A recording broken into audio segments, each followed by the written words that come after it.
সুপ্রভাত বন্ধুরা, আজকের রেসিপি মোগলাই পরোটা। তার জন্য প্রথমে আমি ময়দা নেব। ময়দার সাথে দেবো একটুখানি নুন, একটু চিনি আর ময়ানের জন্য দেবো সাদা তেল।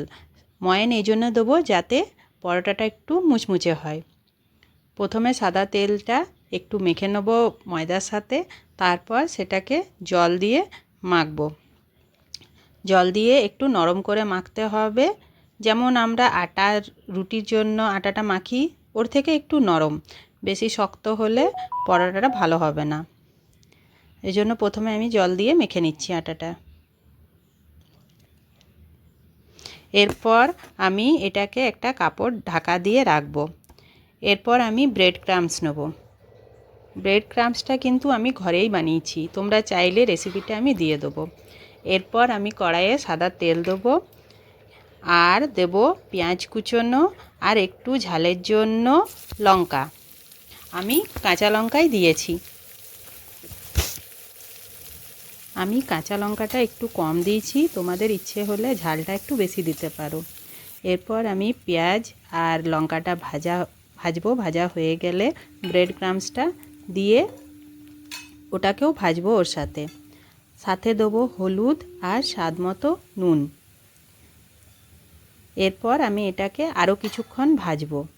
ভাজা হয়ে গেলে আমি এটাকে ঠান্ডা হতে নামিয়ে নেব।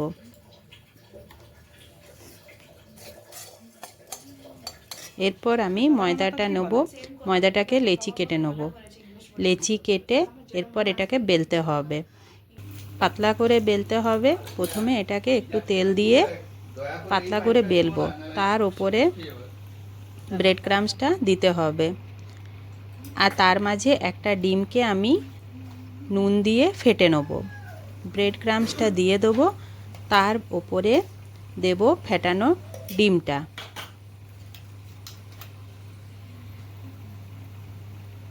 ফেটানো ডিমটা দেওয়া হলে মুড়ে আমি এটাকে তাওয়াতে তেল দিয়ে ভাজবো।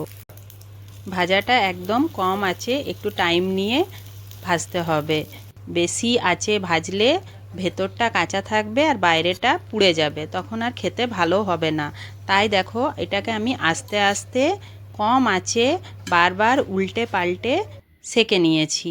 এরপর এটাকে আমি আলুর দম, স্যালাড আর টমেটো কেচাপ দিয়ে সবাইকে খেতে দিয়েছিলাম। আমার বাচ্চারা তো এই খাবারটা খুবই পছন্দ করে। সেদিন রাতের ডিনার ওরা এটাই করেছিল। তোমরা বলবে রান্নাটা আমার কেমন হলো, আর যদি ভালো লাগে তাহলে লাইক, কমেন্ট আর সাবস্ক্রাইব করবে।